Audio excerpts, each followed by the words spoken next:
Assalamualaikum warahmatullahi wabarakatuh. Halo teman-teman, tahukah Anda 71% permukaan bumi tertutup oleh perairan? 97% merupakan air asin di laut. Sisa 3% adalah air tawar dan 2%-nya air tawar itu merupakan es yang ada di kutub. Sisanya bisa kita gunakan sebagai di danau, sungai, dan air tanah. Manusia bisa menggunakan air sebagai sumber kebutuhan, namun semua tak akan habis dikarenakan adanya siklus air. Apa sih siklus air? Siklus air adalah sirkulasi atau perputaran air yang terus-menerus dari bumi ke atmosfer, lalu kembali lagi ke bumi dalam bentuk hujan. Siklus air mengalami 3 tahapan loh, yaitu melalui penguapan, pembentukan awan, dan hujan.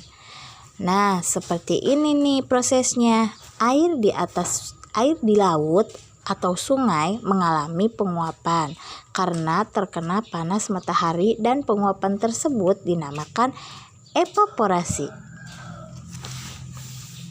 Begitu juga tumbuhan ikut membantu loh yang mengikuti penguapan karena adanya sinar matahari. Penguapan tersebut dinamakan transpirasi.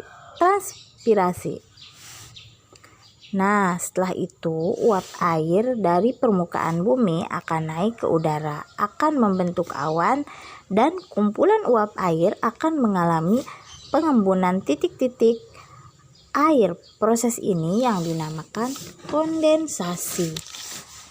Awan tersebut akan dibawa oleh angin ke dataran tinggi atau dataran selanjutnya, akan mengalami titik air di awan, yang itulah yang dinamakan hujan ya teman-teman. Proses ini dinamakan presipitasi. Dari situ air akan kembali ke tanah mengalami penguapan, terus berputar mengalami proses-proses seperti tadi, dan itulah yang dinamakan tahapan dari siklus air. Nah, kali ini siklus nitrogen. Apa sih itu siklus nitrogen? Yang kalian ketahui, siklus nitrogen menjelaskan bagaimana nitrogen bergerak antara tanaman, hewan, bakteri, atmosfer, dan tanah di bumi. Nitrogen adalah elemen penting untuk semua kehidupan di bumi. Nitrogen harus diubah menjadi bagian-bagian yang berbeda, misalnya nitrogen yang ada di udara, yaitu N2. Di sini kita akan membicarakan bagian terpenting dahulu, yaitu bakteri, di mana bakteri akan membantu perubahan nitrogen sehingga nitrogen dapat digunakan. Bagian dari siklus nitrogen ini adalah bakteri. Di sini bakteri membantu perubahan nitrogen sehingga dapat digunakan. Ketika nitrogen diserap oleh tanah, bakteri akan merubah nitrogen dengan cara yang berbeda sehingga nitrogen dapat diserap oleh tanaman dan hewan. Apa saja prosesnya? Bisa dilihat, yang pertama ada fiksasi, adalah langkah pertama perubahan nitrogen yang dilakukan oleh tanaman. Selanjutnya bakteri mengubah nitrogen menjadi amonium.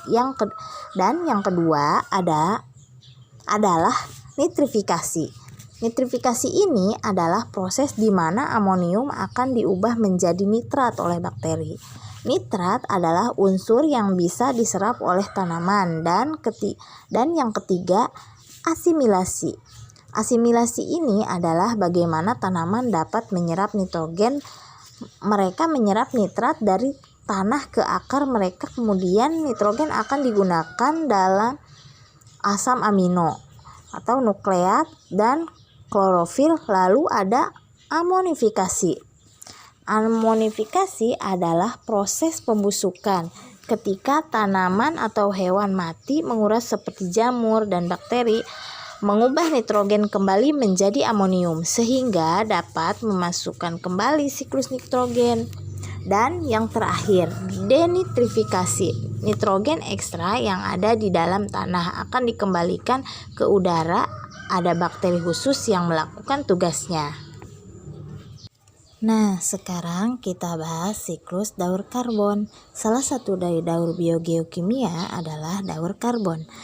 Daun karbon adalah salah satu elemen yang berputar dalam ekosistem yang mulai dari karbon di atmosfer dan akan melalui tanaman hijau atau produsen, konsumen, dan organisme terhadap pembusukan dan kemudian kembali lagi ke atmosfer dengan membentuk kandungan senyawa karbon dioksida atau CO2. Pertama, tumbuhan akan menyerap CO2 di udara digunakan untuk proses fotosintesis. Proses tersebut akan mengeluarkan oksigen di udara. Oksigen yang dilepaskan akan dihirup oleh hewan dan manusia. Dalam respirasi hewan dan manusia itu akan melepaskan CO2. Kemudian tumbuhan lama-kelamaan akan mati. Tumbuhan yang mati akan mengalami pembusukan atau terdeposisi menjadi humus. Pengendapan pada lingkungan berair akan membentuk kambut dan kambut akan membentuk batu bara setelah melewati periode atau waktu periode. Batu bara digunakan untuk aktivitas industri dan manusia. Hal tersebut akan melepaskan CO2 karena aktivitas manusia dan aktivitas industri.